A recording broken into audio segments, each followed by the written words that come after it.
Hi friends, welcome to my channel Kalyani kitchen. Hi friends, ఈరోజు వీడియోలో మనం చికెన్ రైస్ చేసుకుందాము. ముందుగా దానికి ఇలా చికెన్ని ఫ్రై చేసుకోవాలి ఫ్రెండ్స్. దీని రెసిపీ కూడా మన ఛానల్లో ఉంది, ఒకసారి చెక్అవుట్ చేయండి. డిస్క్రిప్షన్లో లింక్ ఇస్తాను నేను. ఇలా తీసేసుకోవాలండి, చిన్న చిన్న పీసెస్ చేసుకోవాలి. ఇప్పుడు మనం చికెన్ ఫ్రైడ్ రైస్ చేసుకుందాము. అది కూడా వితౌట్ సాసెస్ ఫ్రెండ్స్. మనకు చికెన్ ఫ్రైడ్ రైస్ అనగానే సాసెస్ ఉండాలి, సాసెస్ లేకుంటే చేసుకోలేమేమో అనుకుంటాం కదా.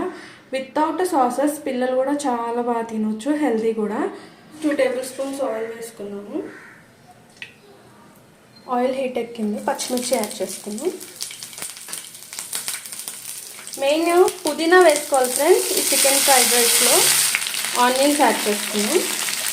లైట్గా గోల్డెన్ కలర్ వస్తే సరిపోతుంది ఫ్రెండ్స్. ఆనియన్స్ తీసుకుని అల్లం వెల్లిపాయ పేస్ట్ యాడ్ చేసుకోవాలి.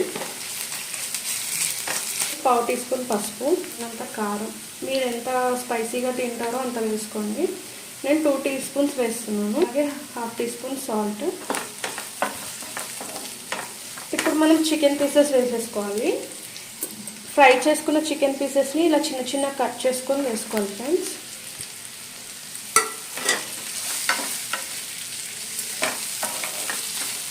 ఒక 1 మినిట్ ఇలా ఆయిల్లో ఫ్రై చేసుకొని మనం రైస్ యాడ్ చేసుకోవాలి. రైస్ని ముందుగానే మనం ఉడికించుకొని చల్లారబెట్టుకోవాలి ఫ్రెండ్స్. అలా అయితే మనకి ఫ్రైడ్ రైస్ మంచిగా పొడి పొడిగా వస్తుంది. ఇలా కనుక చేసుకుంటే ఫ్రెండ్స్ మనకి ఏ సాసెస్ వేయకున్నా కానీ చికెన్ ఫ్రైడ్ రైస్ చాలా టేస్టీగా వస్తుంది. ఒక్కసారి ఈ వేలో కూడా ట్రై చేసి చూడండి. ఎప్పుడు మనం సాసెస్ వేసి చేసుకుంటే అది అంత హెల్దీ కాదు కదా.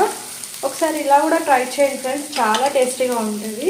ఇప్పుడు రైస్ని ఉడికించుకొని చల్లారబెట్టుకున్నాం కదా, అది వేసేసుకున్నాము. దాన్ని మిక్స్ చేసుకున్నాము.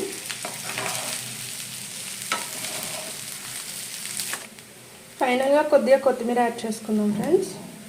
ఇది పిల్లల లంచ్ బాక్స్లో కూడా ఈజీగా పెట్టేయచ్చు. అంతే ఫ్రెండ్స్, ఒక 2 మినిట్స్ మనం అన్నీ వేసేసాం కదా. చూసారా రైస్ ఎలా స్ప్రింకిల్ అవుతున్నాయో.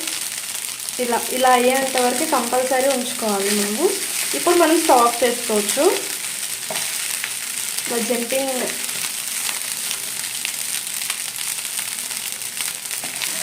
అంతే. ఇంకా ఎంత టేస్టీ అయినా చికెన్ ఫ్రైడ్ రైస్ రెడీ అవుతుంది ఫ్రెండ్స్, వితౌట్ సాసెస్.